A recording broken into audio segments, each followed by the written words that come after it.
Hey everyone, Delve here. You can check out my channels here. Today I'm going to cover Pyromancy in Dark Souls 3. Just like Dark Souls 2, Pyromancy is probably intended to be combined with other kinds of spellcasting. And unfortunately, just like all the rest of the spellcasting in Dark Souls 3, it's also fairly weak by the time you get around to the DLC bosses. Despite this, it's perhaps the best kind of spellcasting in the game, as it's quite good in the beginning of the game, much better than sorceries or miracles. So we'll start with the advantages. The most significant one is that pyromancies are easier to obtain and use than miracles or sorceries. The pyromancer trainer is one of the first NPCs you can recruit, and many of the late game pyromancies and pyromancy items can be obtained in the Smoldering Lake. This is extremely relevant because the Smoldering Lake can be reached even before going to the Cathedral of the Deep, so pyromancies are generally the most useful type of spells in the entire first half of the game, which is quite nice. They begin to fall behind a little bit in the second half of the game, but only barely, and it isn't really until the DLC bosses where they finally lose out to sorceries, and even then they don't really lose out that hard in most scenarios. The next advantage to pyromancies is the spells themselves, as pyromancies have access to highly useful spells which outperform either sorceries or miracles in many cases. Fireball type spells usually have splash damage and huge hitboxes, making them quite accurate and effective against most enemies. Additionally, Pyromancy also has access to the best melee range spells in the game, which is actually kind of a big deal since melee range spells are usually quite awful. Pyromancies also tend to be surprisingly mana efficient as well, making them great options for average enemies and bosses alike. And lastly, the damage types that Pyromancies have access to. Those elements being fire and dark, which are nearly perfectly complementary elements to one another. Essentially, any enemy resistant to fire is probably weak to dark, and vice versa, with few if any exceptions. Between the two, I would say that the dark pyromancies are generally superior to the fire pyromancies, so that's an interesting thing to note, that pyromancies are really more a dark element than fire. And of course, fire damage also tends to cause enemies to panic and stagger, giving pyromancies yet another leg up on any other kind of spellcasting. On to the downsides. The first is the stat scaling. Like in Dark Souls 2, pyromancies scale with your intelligence and faith. This is actually not a downside in some ways, as it means a pyromancy character will obviously have access to some sorceries and miracles. But the trouble is twofold. The first is that the soft cap for both faith and intelligence is 40, which is a lot of points to be spending on two different stats like that. But it's important to note that it cannot be swapped efficiently.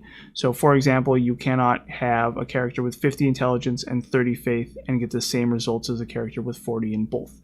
Although you would only be losing out on a little damage in this example. You do also have the option of going all the way to 60 in both stats for a decent amount of extra damage, but at that point it does hard cap. This is not at all a bad idea, I think, although I didn't do it. I stayed at 40-40, and obviously it's a fairly tremendous number of points to be spending. So you may of course want to make sure you have at least decent health, stamina, and mana before you consider that kind of thing. So just like the other caster characters, this character ends up being spread a little thin in terms of stat points. But it does of course also grant you access to sorceries and miracles, so that is potentially extremely useful. And of course, the biggest downside is the DLC bosses. Pyromancies are weaker than sorceries in the DLCs, although only by a smallish margin, and while Pyromancy has a buff spell, there also aren't any weapons with innate fire damage that can be buffed, so you don't really have an option there either. So even though you'll still do decent damage against most normal enemies, bosses will still be a little bit of a hassle for a Pyromancer in the DLC. And that's just sort of all there is to talk about pyromancies. It's not at all bad, but like all spellcasting, its weaknesses do inevitably appear. Okay, now onto the game progression. The obvious choice for starting class is Pyromancer. It won't be too long until you get access to the Pyromancy Flame and the Great Swamp Ring, which is what Pyromancers start with. So if you wanted to go Knight or something, that wouldn't be too bad of an idea. Your first goal obviously is to rescue Cornyx of the Great Swamp, so you can get more Pyromancies. He can be located in the Undead Settlement, and nearby to where you rescue him is also the Fire Clutch Ring, so you'll probably want to grab that as well. Like all spellcasting trainers, you can give him Pyromancy Tomes to unlock new ones, and he is also the only person who can upgrade your Pyromancy Flame. Note that there are 2 Pyromancy Tomes that he cannot read, those instead must be given to Carla. As for the spells he teaches right off the bat, Great Combustion is the really good one. Great Combustion is a melee range spell, but unlike other melee range spells, it casts fairly quickly, making it much more useful. A great example is against the Crystal Sage, who can be quickly burned down effectively by spamming Great Combustion on him. Even as you approach the end of the game, this will remain one of your best options. He also sells Flash Sweat, which boosts fire resistance. It's really not that useful, but in a game full of enemies which deal fire damage, it's worth considering. Next up is the Road to Sacrifices. All 3 relevant items can be obtained in the Giant Crab area, the first one being the Great Swamp Pyromancy Tome. The main useful pyromancy is Fire Orb, which is one of the better pyromancies in the game, since it's very mana efficient. It also has a fairly large AoE hitbox, making it easy to hit multiple enemies in plenty of scenarios. And this is another spell you'll want to consider using for the entire rest of the game to some extent. The next relevant item is the Great Swamp Ring, which can be obtained by killing one of those giant crabs. This boosts the damage of your pyromancies, although you probably won't need it since pyromancers start with one. And then lastly, we have the Sage's Ring, which is in the watery area below the Crystal Sage's castle. Very useful for a caster.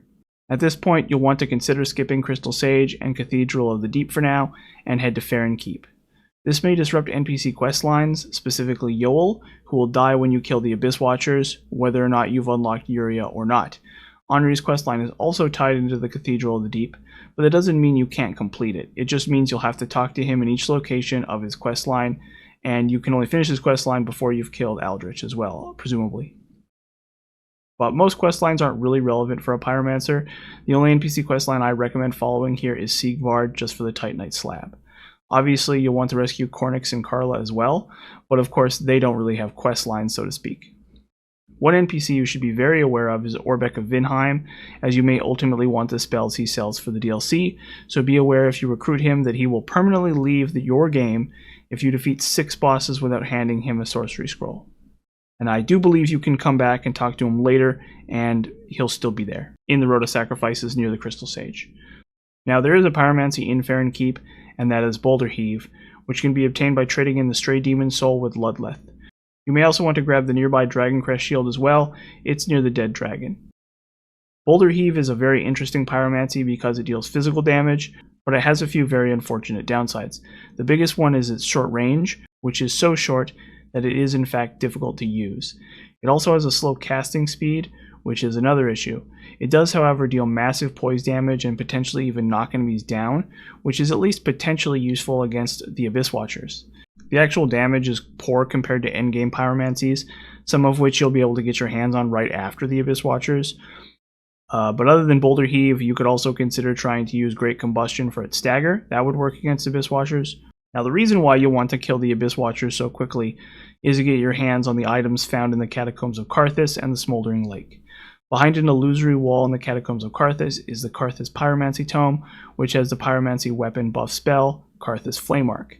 This is actually a pretty good spell overall, especially if used to buff a straight sword or dagger, and I got a pretty good amount of use out of it. Unfortunately, like I already mentioned, there are simply no weapons with innate fire damage in the whole game that can be buffed with this, so it's of dubious value against most bosses. I did use it against Wolnir, however, but he's usually a pretty easy boss as well. While fighting him, you can also pick up the Grave Warden Pyromancy Tome, which is one of the tomes that can be given to Carla after you rescue her from the Irithyll dungeon. Wolnir's soul can also be traded in for the Pyromancy Black Serpent, which is your first Dark Element Pyromancy. It's not particularly good as far as Pyromancy goes. Its damage isn't really impressive and it can sometimes miss in weird ways, but it does also do a decent job at killing the fire-resistant enemies in the Smoldering Lake, which is where you're going to next. Now onto the items. First up is the Witch's Ring, which can be obtained just before reaching the watery area near the entrance. It boosts your pyromancies by a whopping 20%. The next item is the Izalith Pyromancy Tome, which can be obtained near the underground bonfire. This grants you the Chaos Storm and Great Chaos Fire Orb Pyromancies, both of which are decent pyromancies. The main issue with them is that they really aren't that mana efficient, but also do more damage than any other pyromancies you have at this point. Great Chaos Fire Orb in particular is interesting, as it deals quite good damage, and then leaves a lava pool that will hit an enemy again, if they stand in it. Unfortunately, many enemies and bosses like to move around, of course, so it's less effective than it otherwise could be, but an interesting option against any enemy that doesn't move. There's also the Quelana Pyromancy Tome, which can only be given to Carla, and then lastly the 2 pyromancies in the lava areas. Now the trick with the lava here is different than it is in Dark Souls 1 and 2. You'll want to use a high fire resistance shield, and you'll want to block with it and that will mitigate the damage considerably.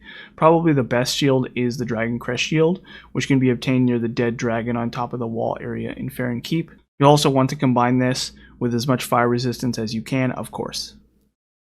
The first law of Pyromancy is Sacred Flame, which is essentially a grab attack, critical attack, which is pretty cool. It seems to go through shield guards and deals a surprising amount of damage, more than probably any other pyromancy. But it seems to only work against humanoid enemies, most of whom aren't especially difficult in the first place. It also has a slow cast animation, and as far as I know, it works against no bosses. So it's a cool novelty, but not actually practical in most scenarios. There's also Toxic Mist here, which perhaps could also prove useful against NPC invaders or some enemies. I'm not really sure, and I didn't use it at all, but it's an interesting idea. Last Pyromancy can be obtained by killing the old Demon King and then trading in his soul, although I recommend coming back and killing him later with better Pyromancies. The Pyromancy from his soul is Chaos Bed Vestiges, which is sort of like a fireball that has some unique properties, as a projectile moves faster than most fireballs, and also doesn't really have like a throwing arc that most fireballs do. It does more damage than Great Chaos Fire Orb, not counting the lava, but it's also not that mana efficient, and the bigger issue with it is that it seems to even be less effective than Crystal Soul Spear. So when it comes to DLC bosses with high resistances, I have to admit that I think this is a pretty terrible spell, especially when compared to Crystal Soul Spear. Similarly, I don't think Great Chaos Fire Orb is particularly good either against DLC bosses, so you're going to have your work cut out for you when you get there. Okay, now there's only 4 more things to discuss. Our next destination is the Irithyll Dungeon, and while you are here, you may want to consider grabbing the Dark Clutch Ring. After you rescue Carla, you can finally give her those 2 Pyromancy tomes and gain access to what are essentially the best Pyromancies in the game. The first is Black Fire Orb, which does good damage and is decently mana efficient, doing high amounts of dark damage. This is the main Pyromancy I recommend using throughout the rest of the game, although there are some bosses that you could also try Chaos Bed Vestiges against. The last Pyromancy is Black Flame, which is a stronger dark element version of Great Combustion. This is probably the best Pyromancy in the entire game, being high damage and decently mana efficient, but also doing an extreme amount of poise damage, even staggering bosses. The biggest asset, of course, is its fast casting speed, so it can even be used to great effect against most endgame bosses. And the last Pyromancy I'm going to talk about is Power Within, which can be found behind a bookshelf in the Grand Archives. It boosts your damage across the board, but also causes you to take damage over the course of its duration. In my opinion, this is kind of dubiously useful, since it only lasts 30 seconds, and taking a bunch of damage is kind of annoying, but it does increase your damage by a whopping 20%, so maybe a player better than me could make extensive use of it. One last thing to mention here is the Pyromancer's Parting Flame, which can be obtained by killing an NPC invader in a secret arena near the end of the Ashes of Ariandel DLC. To get to the secret arena, you'll want to go to the weird fly area within the chapel, and then you want to find an illusory wall in the bottom area, and that'll take you out into some roots that you can drop down into, and then you can drop down to the arena. This is a unique Pyromancy flame that has lower damage than a regular Pyromancy flame, but creates a little burst of flame every time you cast a Pyromancy, which damages enemies in melee range. This is actually quite good. Now the damage from the Pyromancy flame itself is lower, but because you get that melee flame, anytime you cast a melee range Pyromancy with it, you will deal more damage. So this is really good when you're casting those melee range Pyromancies like Black Flame and Great Combustion. So if you are really committed to beating DLC bosses with Pyromancies, you will very much want this Pyromancy flame. Okay, now it's time to talk about how to beat the DLC bosses. Like I already said, Pyromancies just aren't as good as sorceries. You can definitely use either Black Fire Orb or Black Flame though, but you will definitely need to come with a good amount of blue Estus to be able to pull it off. Your other option is to buff a weapon with Karthus Flame Arc, which I did do at various points, and that's how I killed both Demon Prince and Midir. This was a slow, agonizing way to do it, so I don't necessarily recommend it. For Midir in particular, it was very terrible, but you don't really have another option as far as Pyromancies are concerned when it comes to him because he's so magic resistant. So this is the one situation where it might be a good idea to go rescue Orbeck of Vinheim, give him a scroll, unlock Pestilent Mist, and then use that against him. Now for Gale, Black Flame was pretty good in the first phase, but he's resistant to Dark in the second phase, so you may want to switch to Great Combustion. Okay, and onto your character build. As a general rule, you want to make sure you are getting yourself a decent amount of defense right off the bat, so around 15 Vigor, I recommend. For your offensive stats, just put points into Faith and Intelligence throughout the game as you like, up to the cap of 40 in each, or 60 if you want. You can hit this whenever you feel like it, although I would generally recommend that you kind of keep your faith and intellect equal to maximize the amount of damage you're getting on your pyromancies. Do note, however, that many pyromancies have int and faith requirements, so you'll want to pay close attention to that and make sure you're meeting those requirements as you go. For attunement, you'll certainly want somewhere in the 20 to 25 range, as pyromancies tend to require a good number of attunement slots, and obviously a longer mana bar is useful against bosses. From there, dumping points into stuff like more HP, stamina, and equip load is of course nice. You could consider transitioning into miracles or sorceries for the DLC bosses, although I'm not sure it's actually worth that effort if you're already going to have 40 in both int and faith. For rings, obviously the Great Swamp Ring and Witch's Ring are natural choices, along with the Flyer Clutch Ring and the Dark Clutch Ring. Also, the Sage's Ring and Lingering Dragoncrest Ring are natural choices for any caster as well. Other than that, the typical good rings apply here: Estus Ring, Gold and Silver Covetous Serpent Rings, Chloranthy Ring, Ring of Favor, and the Ring of Steel Protection are all solid options in most scenarios. Okay, and so there's the Dark Souls 3 Pyromancy guide. Again, it's pretty decent throughout most of the game, but it falls a little short by the very end. Still probably the most fun spellcaster overall, just because it works most of the game. Thanks for watching.